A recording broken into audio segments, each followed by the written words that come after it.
अस्सलाम वालेकुम। उम्मीद करता हूँ आप सब लोग बेहतरीन होंगे। कोरोना वायरस ने पूरी दुनिया को बदल के रख दिया है, चाहे वो तर्ज़ ज़िंदगी हो या कारोबार करने का तरीका हो। पाकिस्तान में हालात ये हैं कि कारोबार बहुत ज़्यादा मुतासिर हो चुके हैं। कुछ किस्म के कारोबार ने इस कोरोना वायरस की सिचुएशन से फ़ायदा उठाया है, मतलब जो जिनका ऑनलाइन काम था वो पहले से ज़्यादा हो गया है, चाहे ऑनलाइन फूड डिलीवरी थी या चाहे ऑनलाइन इलेक्ट्रॉनिक्स का काम था। लेकिन जो मार्केटों में बैठने वाले लोग थे, फॉर एग्जांपल जो इलेक्ट्रॉनिक्स का काम करते थे, उनका काम शदीद डिस्टर्ब हुआ है क्योंकि बॉर्डर्स क्लोज्ड हैं और फ्लाइट्स वगैरह भी नहीं चल रही, जिसकी वजह से इंपोर्ट बिल्कुल बंद पड़ी है। और जाहिर सी बात है, अगर इंपोर्ट बंद पड़ी है तो डेफिनेटली इंपोर्टर्स भी वेले बैठे हैं। अरे ओ corona,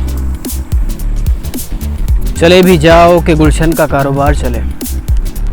anyways, welcome to the tech vlogs episode 5।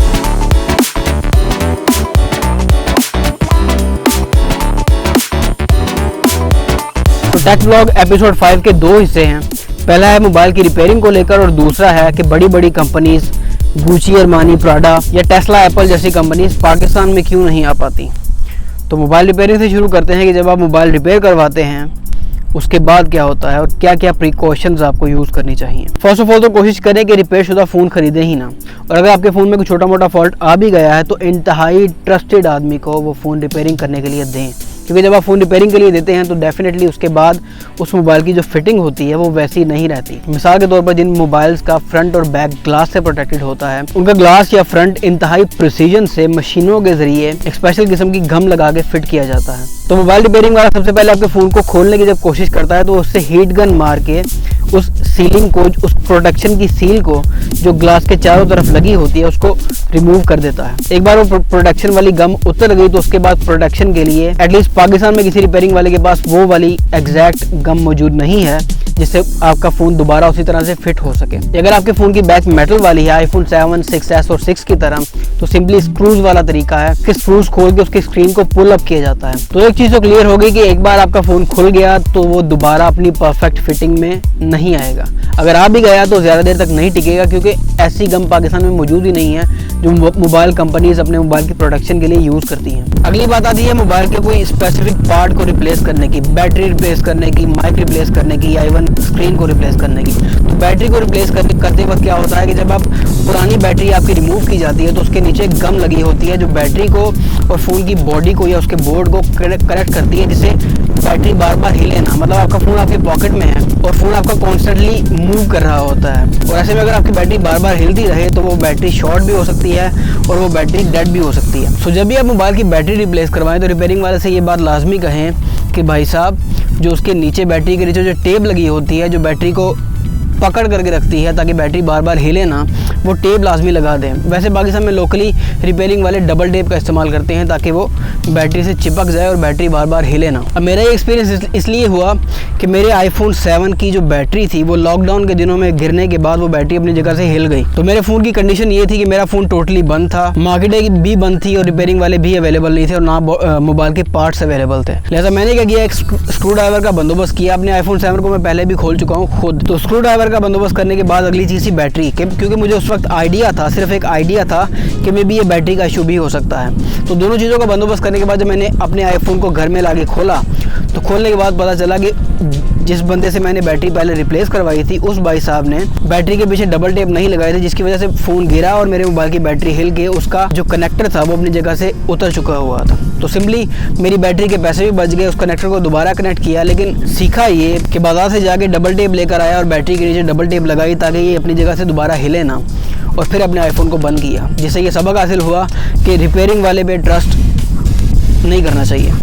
लिहाजा जब भी आप मोबाइल रिपेयरिंग के लिए दें तो एक बात याद रखिएगा कि आपका मोबाइल पहले वाली सिचुएशन में नहीं रहेगा। उसको इंतहाई एहतियात से यूज़ करें कि आपको नहीं पता कि अंदर कौन से वाले स्क्रूज लगे हैं और कौन से घुमा दिए हैं रिपेयरिंग वाले ने, या आपको नहीं पता कि आपकी बैटरी के नीचे वो डबल टेप लगी है या नहीं। तो नेक्स्ट टाइम जब भी आपका फ़ोन ख़राब हो, रिपेयरिंग वाले से हो गया, तो उसको इंतहाई एहतियात से यूज़ करें, नोइंग द फैक्ट कि उसकी फिटिंग पहले जैसी नहीं रहेगी। तो टेक व्लॉग में जो दूसरी चीज़ हमने डिस्कस करनी थी वो ये थी कि बड़ी बड़ी कंपनीज़ पाकिस्तान क्यों नहीं आती। इस पर रिसेंटली कुछ यूट्यूबर्स ने वीडियो भी बनाई है, तो जाहिर सी बात है मेरा भी एक बनता है इस पर राय देने का। जब मोहतरमा बेनज़ीर का कत्ल हुआ उस रात जो प्रोटेस्ट हुए, तो माल रोड में, अगर आप लाहौर में रहते हैं तो आपको याद होगा कि माल रोड में अनारकली के करीब एक KFC की ब्रांच थी। उस रात जो लोग एहतजाज कर रहे थे उन्होंने बैंकों पे, KFC की ब्रांचेस पे, मोबाइल शॉप्स पे कोई जगह नहीं छोड़ी, हर जगह पे प्रोटेस्ट हुआ और हर जगह तबाह कर दी गई। उनमें से एक वो वाला KFC भी था। तमाम चीज़ें अपनी जगह पे दोबारा बरकरार हो गई, लेकिन वो वाला KFC वहाँ पे अनारकली के करीब वाला KFC वहाँ पे दोबारा कभी नहीं बना। और ये जितनी भी बड़ी बड़ी कंपनीज हैं, ये किसी भी मुल्क में इन्वेस्टमेंट करने से पहले अपना प्रॉपर एक रिसर्च करती हैं कि इस मुल्क का बिहेवियर कैसा है, इस मुल्क की आवाम का बिहेवियर कैसा है। तो उसमें दो फैक्टर्स हैं। पहला ये है कि पाकिस्तान का पर कैपिटा इनकम बहुत ही ज़्यादा कम है, लिहाजा गुची अरमानी जैसी कंपनीज़ का पाकिस्तान में आने का कोई फ़ायदा नहीं है, क्योंकि बहुत बड़ी मेजॉरिटी है जो उनकी प्रोडक्ट्स खरीद नहीं सकती।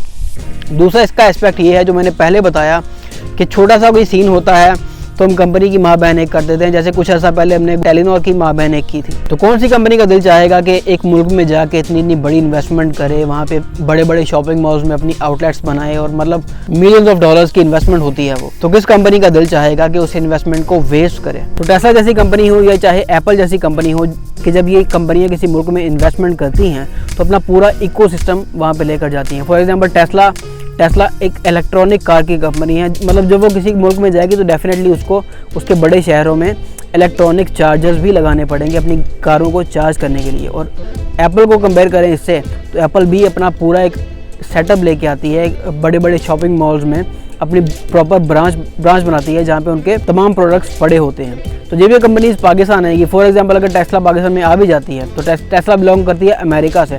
तो अमेरिका में कोई गुस्ताखी की जाती है या ऐसा कुछ हो जाता है कि वॉर टाइप की सिचुएशन बन जाती है, जैसे सलाला में उन्होंने अटैक किया था तो पाकिस्तान में बड़ी नफरत पाई जाती थी अमेरिका के खिलाफ। तो ऐसा कोई इंसिडेंट हो जाता है तो यहाँ पे हमारी आवाम जाके टेस्ला के ऑफिस को तोड़ना फोड़ना शुरू कर देगी। तो डेफिनेटली उनकी सारी इन्वेस्टमेंट भी ज़ाया हो गई और टाइम भी ज़ाया हुआ। एनीवेज, इन तमाम बड़ी कंपनीज़ को पाकिस्तान में लाने से पहले हमें ऐसा माहौल यहाँ पे क्रिएट करना पड़ेगा कि हमारे लोगों में बर्दाश्त पैदा हो, क्योंकि इससे पाकिस्तान का भी फ़ायदा है। उन कंपनीज़ का तो फ़ायदा है ही है, हमारा पाकिस्तान का भी फ़ायदा है, क्योंकि वो कंपनी जब यहाँ पे आएंगी तो पाकिस्तानी स्टाफ को हायर करेगी, हमें यहाँ पे नौकरियाँ जनरेट होंगी। और हमारे एक फेडरल मिनिस्टर ने कुछ अर्सा पहले एक ट्वीट की थी जिसमें वो टेस्ला को इनवाइट कर रहे थे कि पाकिस्तान में इन्वेस्टमेंट करने के लिए। मेरे ख्याल में ये खुद को एम्बेरस करने वाली बात है, क्योंकि पहले हमें पाकिस्तान में ऐसा माहौल बनाना चाहिए जिससे वो बड़ी कंपनीज़ हंस के खुद पाकिस्तान में इन्वेस्टमेंट करें, जैसे उन्होंने चाइना में इन्वेस्टमेंट की या जैसे दुबई में इन्वेस्टमेंट कर रहे हैं। तो इसमें सबसे बड़ा रोल गवर्नमेंट को प्ले करना है कि ये राह हमवार करें आवाम की एजुकेशन की और लोगों के रिस्क की या रोज़गार की जॉब्स क्रिएट करें, या पाकिस्तान में लोकल बिजनेस को इतना प्रमोट करें कि आवाम में थोड़ी खुशहाली आ सके। एनीवेज, ये था आज का टेक व्लॉग। अपना ढेर सारा ख्याल रखिएगा। अल्लाह हाफ़िज़।